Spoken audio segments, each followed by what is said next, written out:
आज अपन कर रहे हैं क्वेश्चन नंबर 23। इसके अंदर लिखा हुआ है S limited as issued convertible debentures with coupon rate 12%। Question में बताया भैया कन्वर्टिबल डिबेंचर्स है, उसकी रेट है 12%। Each debenture has an option to convert to 20 equity shares at any time until the date of maturity.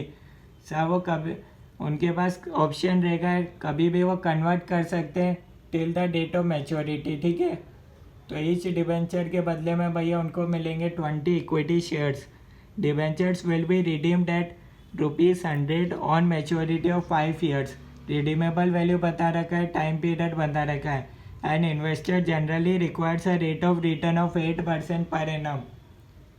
भैया investor को generally 8% का return चाहिए होता है on 5 years security. As an investor when will you exercise conversion for given market price of equity share of. भैया आपको market price दे रखी इक्विटी शेयर की, फर्स्ट केस में 4, सेकंड केस में 5, थर्ड केस में 6। क्यूमुलेटिव पीवी फैक्टर बता रखे हैं 8% के। ठीक है, तो अब अपन इस क्वेश्चन को सॉल्व करते हैं, एक बार आप रीड कर लो, ठीक है, ताकि आपको भी समझ आ जाए। तो अब अपन कर रहे हैं भैया क्वेश्चन नंबर 23 का सॉल्यूशन। ईयर, ठीक है, कितने साल है भैया? 5 साल है। 1 2 3 4 5। अब भैया कैश फ्लो कितना होगा? कैश इनफ्लो हर साल कितना होगा भैया? अभी कितना हो रहा है भैया? ध्यान से पढ़ेंगे वापिस। ठीक है, यहाँ लिख रखा है भैया 100 रुपये का डिबेंचर्स है, उस पर 12% है भैया कूपन रेट, यानी कि 100 का 12%। 100 का 12% हो रहा है भैया। कैश इनफ्लो हर साल हो रहा है। ठीक है, लास्ट साल में कितना होगा भैया? वो 5वें साल तो रिडीम हो जाएगा, तो 12 तो मिलेगा भैया इंटरेस्ट प्लस 100 रिडीमेबल वैल्यू, तो 112 हो गया। पीवी फैक्टर निकालेंगे अपन एट द रेट ऑफ 8%। ठीक है,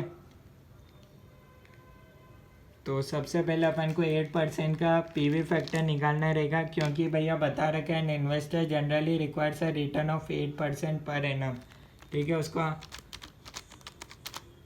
तो फर्स्ट केस में आ रहा है भैया 0.925, सेकेंड केस में आएगा भैया 0.857, थर्ड केस में आएगा 0.793, फोर्थ केस में आ रहा है भैया 0.735, और लास्ट केस में अपने पास आएगा 0.680। यहाँ से अपने पास आ जाएगा present value 0.925 into 12 11.1, 0.857 into 12 10.284, 0.793 into 12 9.516, 0.735 into 12 8.82, 0.680 into 112 76.16। अब अपन टोटल कर लेंगे 8.82 प्लस 9.516 प्लस 10.284 प्लस 11.1 और 76.16, टोटल आ रही है 115.88। ठीक है, तो ये आ गई भैया, अपने पास आ गई वैल्यू ऑफ बॉन्ड। इसी को ही बोलते हैं भैया अपन वैल्यू ऑफ बॉन्ड।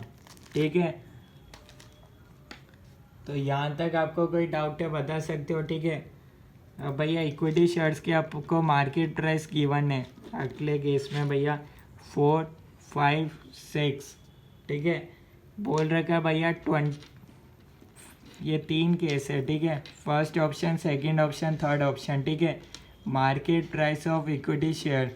ठीक है, और ये आपको 20 मिलेंगे, ध्यान से पढ़ सकते हो। To convert to 20 equity shares at any time until the date of maturity. ठीक है, each debenture as an option. ठीक है, हर एक डिबेंचर होल्डर्स के पास ऑप्शन है कि भैया वो 20 इक्विटी शेयर्स में कन्वर्ट कर सकता है। ठीक है, तो भैया ये आपको टोटल कितने मिलेंगे?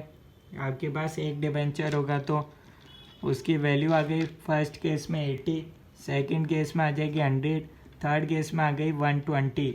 अब आपके पास बॉन्ड की वैल्यू तो है 115, तो अब आपके पास ऑप्शन है भैया मार्केट प्राइस जब आपके पास 6 होगी तभी आप करोगे भैया ये ऑप्शन एक्सरसाइज करोगे, तभी आप कन्वर्ट करना चाहोगे, अदरवाइज करोगे तो आपके पास तो लॉस हो जाएगा। सेकंड केस में करोगे तो आपके पास तो 115 का तो बॉन्ड था, आपको मिला 100 रुपये के इक्विटी शेयर। तो आप थर्ड ऑप्शन में एक्सरसाइज करोगे। ये था भैया when will you exercise, when the market price is 6, तो आप तब एक्सरसाइज करोगे। ठीक है, तो ये था भैया इस क्वेश्चन का सॉल्यूशन। कोई डाउट है तो आप बता सकते हो। ठीक है, यहाँ डिबेंचर की थी भैया कूपन रेट 12%। ठीक है, 12% के डिबेंचर थे तो इसलिए भैया कैश फ्लो अपन को 100 रुपये के डिबेंचर पर हर साल 12% मिला इंटरेस्ट। तो हर साल 12 रुपये और 5th ईयर में भैया रिडीम हो जाएगा तो इंटरेस्ट मिलेगा प्लस रिडीमेबल वैल्यू मिल जाएगा। ठीक है, और कोई डाउट है तो बता सकते हो। ठीक है,